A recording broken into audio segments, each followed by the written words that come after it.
प्रिय छात्रों, आज मैं आप लोगों के लिए एक अभ्यास वर्ग लेकर आया हूँ।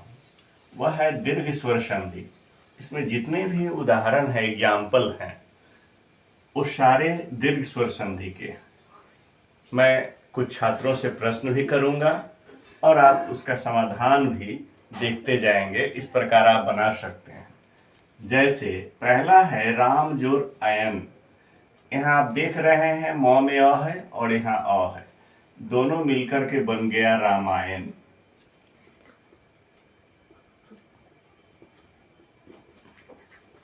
रामायणम। ये न जो देख रहे हैं, यहाँ छोटी न है, यहाँ बड़ी न है, न तो विधान से हुआ है। रसाभ्याम नोण समान पदे अटकुपांग नुम व्यवाये अपि। न तो विधान के बहुत सारे सूत्र हैं, तो यहाँ पर न तो विधान जब पढ़ाएंगे तो उसमें बताएंगे। न तो र श री के बाद जब भी न आता है तो णत्व में बदल जाता है। अब अद्य जोर अवधि, ये क्या बनेगा? अद्यावधि। अद्यावधि। एक छात्र ने जवाब भी दिया अद्यावधि। यहाँ पर दीर्घ संधि है, अद्यावधि, अद्य अवधि। आज तक। देव जोर अर्चनम, क्या होगा? देवार्चनम। देवार्चनम, बहुत धन्यवाद।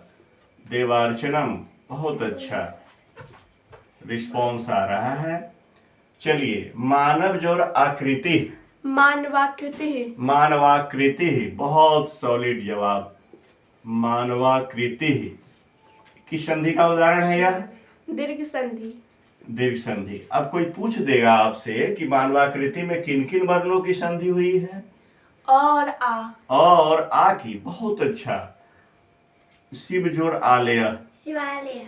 शिवालय, बहुत अच्छा जवाब, शिवालय। शिक्षा जोड़ अर्थी। शिक्षार्थी। शिक्षार्थी, यहाँ भी शिक्षार्थी है। यहाँ कौन सी संधि है? दीर्घ संधि। दीर्घ स्वर संधि है। दीर्घ स्वर संधि का सूत्र जानते हैं क्या है? अकः सवर्णे दीर्घ। अकः सवर्णे दीर्घ, धन्यवाद। तथा जो रस्तु। तथास्तु। तथास्तु, है ना?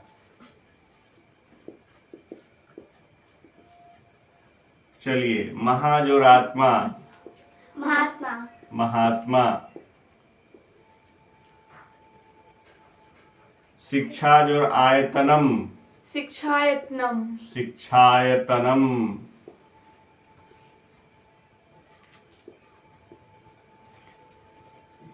रजनी जो ऋषः। रजनीशः। रजनीशः, यहाँ रजनीशः में किन किन वर्णों की संधि हुई? दीर्घ ई और दीर्घ ई की। धन्यवाद। दीर्घी और दीर्घी की, बहुत अतिशोभनम। लक्ष्मी जोड़ीशः। लक्ष्मीश्वर। लक्ष्मीश्वर, लक्ष्मी जोड़ीश्वर, लक्ष्मीश्वर, बहुत अच्छा। सम्यक जवाब आ रहा है। तो इस प्रकार एक तरफ मैंने दिया था संधि विच्छेद किया हुआ शब्द, जिसको मैंने संधि किया छात्रों के समक्ष। छात्रों से जो जवाब आया, वह जवाब भी बहुत ही सम्यक, सुंदर था, अतिशोभनम। अब दूसरी तरफ जो मैंने लिखा है वह संधि किया हुआ पद है, इसका संधि विच्छेद करेंगे हम। इसी को अभ्यास वर्ग कहते हैं। इसके माध्यम से संधि के बारे में सम्यक जानकारी हो जाती है। अब मैं इस तरफ जो दिखाया जा रहा है आपको इस श्वेत पट पर, इसका मैं संधि विच्छेद करने जा रहा हूं छात्रों के सहयोग से। महिषः। महिजोरीशः। अच्छा, इसका संधि विच्छेद होगा मही जोड़ ईशः। दूसरे छात्र बताएंगे ये मही जोड़ ईशः, इसमें कौन कौन से वर्ण हैं? दीर्घ ई और दीर्घ ई दोनों। बहुत अच्छा, यहीं पर मही दीर्घी है और यहाँ दीर्घी है। इसी के भी संधि होकर यहाँ दीर्घी हो गया, महिषः। मही का अर्थ होता है छात्रों पृथ्वी, ईशा का अर्थ होता है स्वामी। तो महिषा का अर्थ हुआ राजा। पृथ्वी का स्वामी राजा माना जाता है, ठीक है। इसलिए राजा के पर्यायवाची के रूप में महिषा शब्द का प्रयोग आप कर सकते हो। नदीब।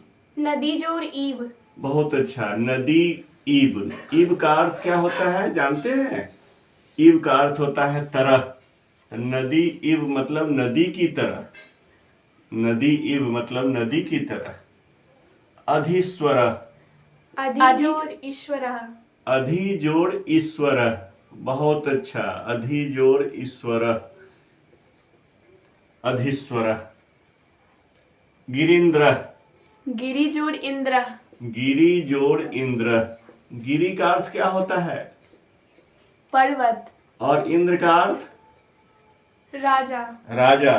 तो गिरीन्द्र का अर्थ हो गया पर्वतों का राजा। पर्वत राज अर्थात हिमालय के लिए आया। कपीशः। कपि जोड़ ईशा। कपि जोड़ ईशः। कपि का अर्थ होता है बंदर। ईशा का अर्थ स्वामी। बंदरों का स्वामी अर्थात ये हनुमान जी के लिए शब्द आता है कपीश। लोकापवाद। लोक जोड़ अपवाद। लोक जोड़ अपवाद। लोक अपवाद। लोक जोड़ अपवाद। लोकापवाद। लोगों में जो अफवाह फैलती है उसी को लोकापवाद कहते हैं। लोक जोड़ अपवाद। लोकापवाद। ये लोकापवाद है। प्रोपगेंडा। प्रपंच। परीक्षा। परि जोड़ इच्छा। बहुत अच्छी बात। अति शोभनम। सर्वे छात्राः सम्यक् जानन्ति भवताम् उत्तरेण अहं सन्तुष्टो अस्मि। भवतां सर्वेषां छात्राणाम् उत्तरं सम्यक् वर्तते। एतदर्थं धन्यवादं ज्ञापयामि। परि प्लस इच्छा परीक्षा। इत्यत्र दीर्घ संधि वर्तते। महाशय। महाजोड़ आशय। महाजोड़ आशय। महाशय। इत्यत्रापि दीर्घ संधि। यहाँ महाशय में किन किन वर्णों की संधि हुई है? आ और आ की। आ और आ की। यहाँ देख रहे हैं आप, इसी को कहते हैं संधि वर्णों की होती है। ये महाशय में संधि नहीं है, यहाँ आ और आ में है। स्वादुदकम। स्वादु जोर उदकम। स्वादु मतलब स्वादिष्ट। उदकम माने जल होता है, नया वर्ड है उदकम। आपको जल के लिए वारी होता है, जल के लिए नीर होता है, जल के लिए अम्बु होता है, जल के लिए वारी बता दिए, जल के लिए एक जलम भी होता है, जल के लिए उदकम भी होता है, जल के लिए सलिलम भी होता है। सलिलम जलम उदकम वारी है ना, ये सभी पर्यायवाची कहलाते हैं। स्वादुदकम। स्वादु जोर उदकम। भानु जोर उदय। क्या होगा? भानुदय। कौन संधि है यहाँ पर? दीर्घ संधि। दीर्घ स्वर संधि। धन्यवाद। लघुर्मी। लघु जोड़ उर्मी। लघु जोर उर्मी। उर्मी का अर्थ क्या होता है? उर्मी एक प्रकार का भंवर होता है जो गोल गोल घूमता है पानी के अंदर उसी को उर्मी बोलते हैं। सागरों में, छोटे छोटे नालों में, जब कहीं और अन्यत्र पानी, तो वहां पर एक प्रकार का चक्र बनता है, उसी को हम उर्मी के नाम से जानते हैं। वह चक्र जब छोटा होगा तो उसको लघुर्मी कहेंगे। भूर्ध्वम। भू जोड़ ऊर्ध्वम। भू जोर ऊर्ध्वम।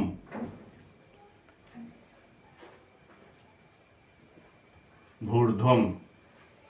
ये क्या है? पितरी जोड़ ऋणम। पितृणम। पितृ जो ऋणम, पिता का ऋण।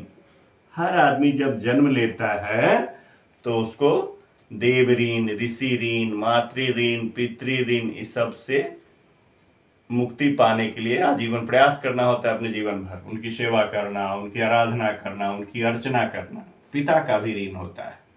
पुत्र के मुख दर्शन के उपरांत पिता एक ऋण रखते हैं उसमें, उसी को पितृ ऋण कहते हैं। तो इस प्रकार आपने देखा कि मैंने दीर्घ स्वर संधि से संबंधित अभ्यास छात्रों के समक्ष किया और इससे सबों को फायदा होगा। इस अभ्यास वर्ग से अगले दिन, अगले एपिसोड में, यानी भाग 1 इसको मान लीजिए, पार्ट 1, पार्ट 2 में मैं गुण संधि का अभ्यास वर्ग बनाऊंगा इसी तरह से 20, 22, 25 उदाहरण लेकर के। ठीक है, आज मैं इतना ही अपनी वाणी को यहीं पर मैं विराम देता हूं। आप सबों का मंगल हो। धन्यवाद।